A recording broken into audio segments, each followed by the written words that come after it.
ada lagi keanehan terbaru, ini tidak bisa dibantah. Ini ijazah salinan resmi. Kalau kita lihat ini tidak normal secara administrasi akademik. Apa yang tidak normal? Di poin yang katanya Bang Bonatua itu masuk dalam poin 5 pada saat kami mempersoalkan ijazah ini suatu legalisasi ijazah, kok nggak ada tanggal, nggak ada bulan, dan nggak ada tahunnya. Baik. Ini keabsahan untuk menentukan waktu hukum saat dokumen dikeluarkan. Baik, jadi itu menurut penting Anda banget. sudah ditunjukkan dan masih ada keganjilan di sini. Inilah keganjilan baru. Inilah persoalan-persoalan baru yang tidak bisa menjawab ijazah ini. Dengan adanya ini, kenapa? Ini membuktikan bahwa Pak Jokowi itu memenuhi semua persyaratan administratifnya. Nanti di persidangan akan seru. Kelihatannya seperti apa sih sebenarnya teori pembuktiannya untuk menyatakan hasil ijazah.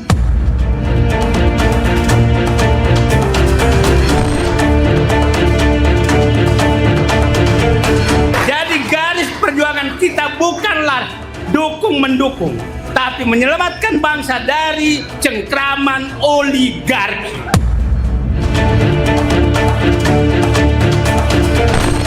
Bagi saya ini harus tanda petik serba hati-hati juga. Merebut kedaulatan ini bisa juga berimplikasi pada apa yang namanya gerakan makar. Jangan menembak kepemimpinan Pak Prabowo, apalagi menyalahkan kepemimpinan sebelumnya.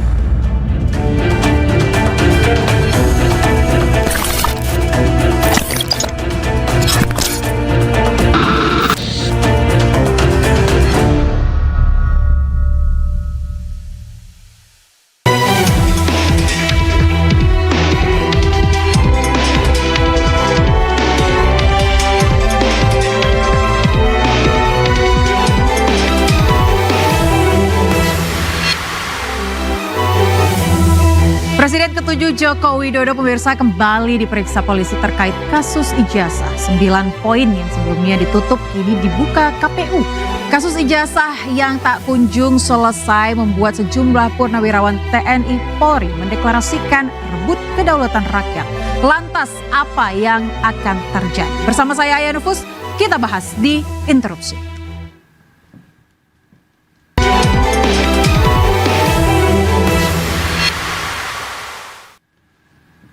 Di pembahasan malam ini pemirsa sudah bergabung bersama saya di studio Interupsi. Ada pengacara Roy Suryo, Bang Abdul Ghafur Sangaji. Terima kasih Bang Sangaji sudah hadir kembali di studio Interupsi. Mana blazernya Bang? Kali ini kita tidak bawa blazer. Supaya ada hal yang baru. Terima kasih Mbak Aya. Selamat malam untuk semuanya. Baik, dan di sebelah kiri saya masih ada Bang Bonatua Silalahi, pengamat kebijakan publik dan sudah membawa sepertinya sejumlah berkas ya. Dan di sebelah kanan saya ada Bang Ade Dermawan, Sekjen Pradi Bersatu. Terima kasih Bang sudah hadir. Selamat malam, terima kasih Mbak Aya. Dan juga sudah ada Ketua Barisan Rakyat Nusantara Bang Rally Reagan. Terima kasih. Siapanya Ronald Reagan nih Bang? Wah ini lagi apa ya, perskandangan dan persempuan. Oke, baik. Bapak-bapak semuanya saya ingin menginformasikan dan mengingatkan kembali Anda boleh adu gagasan, boleh adu argumen, tapi pastikan Anda katakan terlebih dahulu interupsi. Baik, terima kasih. Belum. Saya mau ke Bang Bonatua dulu. Bang, Anda sudah mendapatkan dokumen yang selama ini Anda nanti-nantikan dari KPU. Fakta apa yang Anda temukan yang belum terpublikasi sebelumnya ke media? Ya, yang pasti sudah dibukakan 9 item ya. Yang dikasih dulu kan ada 9 item yang disembunyikan ya. Ditutup-tutupin seperti ini ya. Waktu dikasih awalnya. Oke, di blok hitam ya? Iya, jadi banyak item ini termasuk nomor ini, nomor blanko termasuk ini nama, tanda tangan. Pada intinya saya keberatan waktu itu bersama Bang Ghafur waktu itu sebagai lawyerku. Terus kita dibujuk waktu itu ya, dirayu supaya hanya aku yang melihat. Di tahap mediasi. Oh gitu, sempat ada pembujukan dan perayuan? Di tahap mediasi. Di tahap mediasi ada? Hanya aku yang boleh melihat katanya. Oh, tapi secara hanya eksplisit 5 menit. dikatakan seperti itu? Apanya? Secara eksplisit dikatakan seperti itu, hanya Bang Bonatua. Dibujunya, interupsi. Dibujunya, ayo dong. Sebentar. Enggak, tapi kan negosiasi. Kita negosiasi. Mediasi, ada mediator. Mereka Biar publik pencerahan. Oh iya. Jangan sampai dipikirnya keep bujuk pihak sini supaya itu gitu. Baik, jadi fakta apa Bang Anda temukan Bang, 9 poin itu? Setelah kita bersidang. Sebenarnya kita akan tunjukkan di layar juga ya, supaya lebih jelas ya, bisa dilihat oleh Bang Ade dan juga Bang Regan ya. Setelah kita sengketa, saya mensengketakan supaya dibuka 9 itu terbuka semua. Ibaratnya kotak Pandora ya, terbuka semua ini yang 99 ini Oke, boleh Bang tunjukkan di layar Bang biar lebih jelas mungkin? Nah, yang ini yang merah ya tahun 2014 ya. Iya. Nah, ini dibuka ya. Dibuka. Itu nomor kodenya di sana? Nomor apa?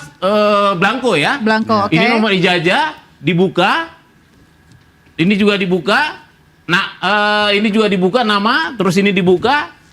Tanda tangan sama tanda tangan Interupsi, ini Bang semua Bona. dibuka gitu. Oke. Ini Sebentar kita kasih kesempatan Ya. sedikit saja ya Bang Regen ya. Oke, boleh. Silakan Bang, jelaskan lagi. Jadi yang menariknya ini karena di awal disembunyikan itu di sini ada disebut tanggal, Oke. ya kan? Lantas aku berasumsi ada tanggalnya. Makanya di sidang KIP ini item nomor 5. Aku bilang tolong bukakan tanggal. Ternyata setelah dibukakan memang nggak ada tanggalnya. Oke. Dan ini yang lagi rame di medsos sekarang karena publik, medsos langsung berdiskursus publik ya. interupsi Bang Oke. Bona. Seperti itu. Seperti itu. Oke, itu baru beberapa poin ya. Iya. Oke, saya persilakan Bang Regen. Silakan Bang. Ini dengan unggahan saudara Sandi sendiri sama persis nggak Bang Bona? Pada awalnya Ya. waktu ini juga dikasih ya ini Bang, dikasih yang begini, aku sudah bilang ini mirip. Mirip ya. Begitu dibuka jadi sangat mirip. Jadi sangat mirip. Iya benar, sangat mirip. Kenapa waktu ini kan waktu itu kita masih ragu bisa aja nih berbeda tanda tangannya kan? Iya. Nah begitu dibuka ternyata tanda tangan sama semua nih. Makanya aku berani bilang tanda tangan itu identik. Identik. Iya tanda tangan ini dari spesimen yang punya Den Sandi tanda tangannya sama persis. Nah, dengan yang dilapor di Mabes Polri yang waktu itu dilakukan Ditunjukkan ke waktu Walaupun kopian ya.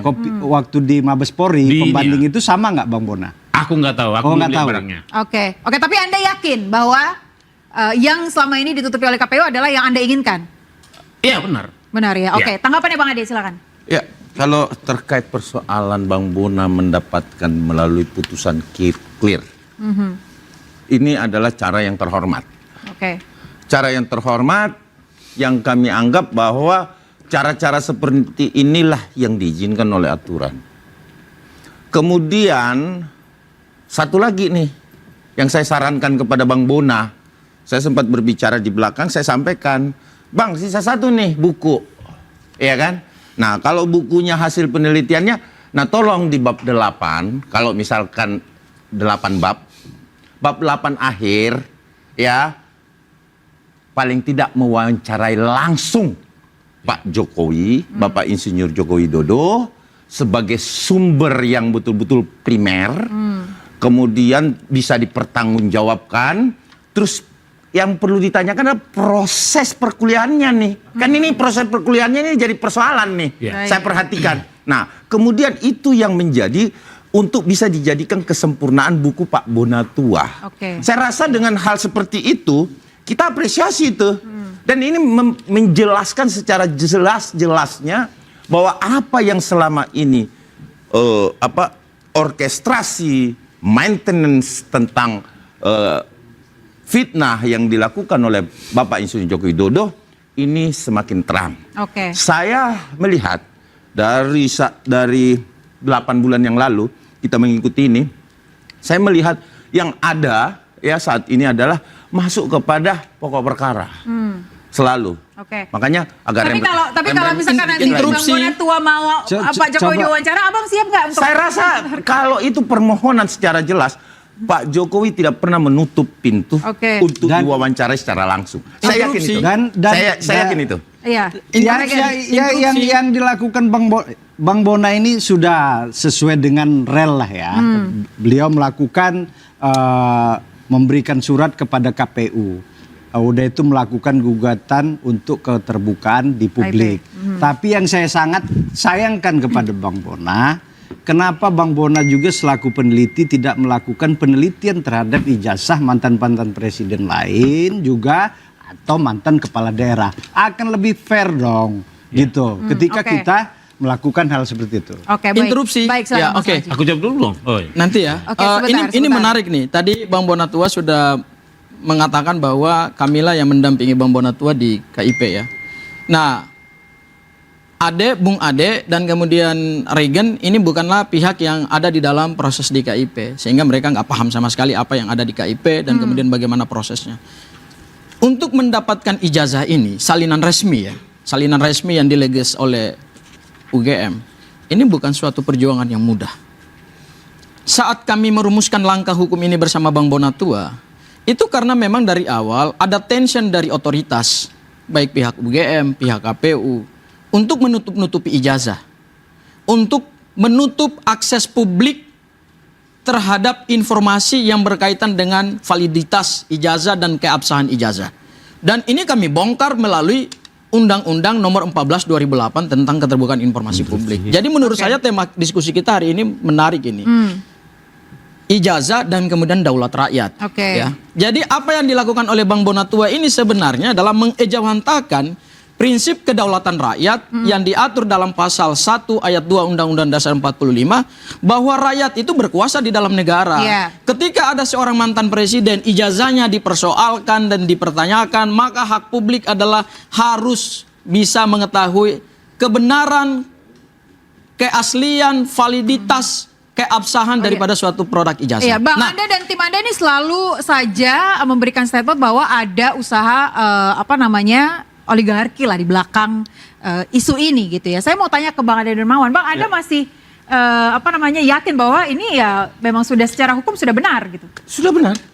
Tidak ada kontrol di belakang? Tidak ada kontrol sama sekali. Sekali lagi saya sampaikan bahwa apa yang dilakukan oleh para pemangku kepentingan di sini, baik itu adalah otoritas, kemudian ada seorang Bonatua, seorang peneliti yang memang mencari apa yang harus dia teliti, saya rasa sudah sesuai. Karena kenapa? Tentu abang kita sebagai lawyernya, abang kita ini tentu mengajukan keberatan, permohonan dan lain-lain. Itu saya rasa itu adalah proses hukum yang tentu dengan cara-cara hukum, bukan suatu yang berat sih kalau menurut saya, Bang, ya. Artinya memang itu harus ditempuh, sama dengan kalau kita menggugat, kan sama aja. Artinya ini memang sebagaimana mestinya seorang peneliti Bonatua melakukan itu. Karena kenapa? Karena kalau dia langsung minta kepada Bapak Insinyur Joko Widodo, dalam kondisi sudah ada laporan, dalam kondisi sudah bermasalah, sudah dikatakan palsu, saya yakin betul dan kami menyarankan ke Bapak Insinyur Joko Widodo, Pak Joko Widodo tidak bermasalah. Ijazah Pak Joko Widodo tidak bermasalah. Jadi gini, ijazah Pak ini Joko kita Widodo berbicara apa enggak persoalan, ini kita berbicara pada saat adanya pelaporan masuklah seorang Bonatua sebagai peneliti. Ini kan kita berbicara itu, bukan persoalan bermasalah. Pertanyaan, kalau Anda menyatakan kepada saya bahwa apakah ijazah Pak Jokowi bermasalah? Oh tidak. Yang mempermasalahkan kliennya saudara. Bermasalah itu artinya ada indikasi di mana ijazah ini didapatkan secara tidak sah dan kemudian ada dugaan ijazah ini dipalsukan. Saya ingin menjawab juga apa yang disebut oleh Reagan ya, bahwa kenapa ijazah mantan-mantan presiden yang lain tidak pernah dipersoalkan. Kita mempersoalkan sesuatu itu kan karena berangkat dari indikasi. Tidak mungkin ada api kalau nggak ada asap. Jadi harus dilihat dulu, apakah mantan-mantan presiden yang lain punya indikasi ijazah palsu nggak? Kita urut dari Pak Karno. Pak Karno jelas. Kemudian Pak Harto jelas ijazahnya cuma SD. Dan dia bangga dengan itu. Kemudian beralih kepada Pak Habibie. Pak Habibie ijazahnya jelas dari Jerman. Kemudian beralih kepada Pak Gus Dur. Gus Dur ijazahnya jelas dari luar negeri. Dari Mesir. Sebentar dulu, saya belum selesai. Kemudian Bu Mega pernah kuliah di Fakultas Psikologi UI dan kemudian tidak selesai dan beliau mendeklarasikan dirinya bahwa saya hanya lulusan SMA. Itu jelas. Kemudian Pak SBY ijazahnya dari Akmil. Pak Prabowo ijazahnya dari Akmil. Yang dipertanyakan adalah Pak Joko Widodo ketika diklaim ijazahnya dari UGM. Semua data-data hari ini yang ada di Polda Metro Jaya belum menunjukkan bahwa ijazah Pak Joko Widodo adalah ijazah yang sah dan asli yang didapatkan. Saya ambil contoh. Jangan dipotong dulu. Ya. Kita bicara data akademik. Berdasarkan petunjuk P19 Jaksa, ada 700 alat barang bukti yang disita dan petunjuknya adalah dalami lagi. Loh, katanya semua alat barang bukti yang disita itu adalah milik Pak Jokowi, dari skripsinya, 13 ijazah pembanding, kemudian ijazah teman-temannya yang lain, kemudian skripsi teman-temannya yang lain, kemudian formulir pendaftaran dia di sana. Tetapi kemudian ada keanehan di situ. Dan ada lagi keanehan terbaru, ini tidak bisa dibantah. Ini ijazah salinan resmi. Kalau kita lihat ini tidak normal secara administrasi akademik. Apa yang tidak normal? Di poin yang katanya Bang Bonatua itu masuk dalam poin 5 pada saat kami mempersoalkan ijazah ini suatu legalisasi ijazah, kok nggak ada tanggal, nggak ada bulan, dan nggak ada tahunnya. Oke, baik. Ini keabsahan untuk menentukan waktu hukum saat dokumen dikeluarkan. Baik, jadi itu menurut penting Anda banget. sudah ditunjukkan dan masih ada keganjilan di sini. Inilah keganjilan baru. Inilah persoalan-persoalan baru yang tidak bisa menjawab ijazah ini. Saya akan kembali ke Bang Adi, usai jeda, tetap di Instruksi. Nanti aku kasih izin.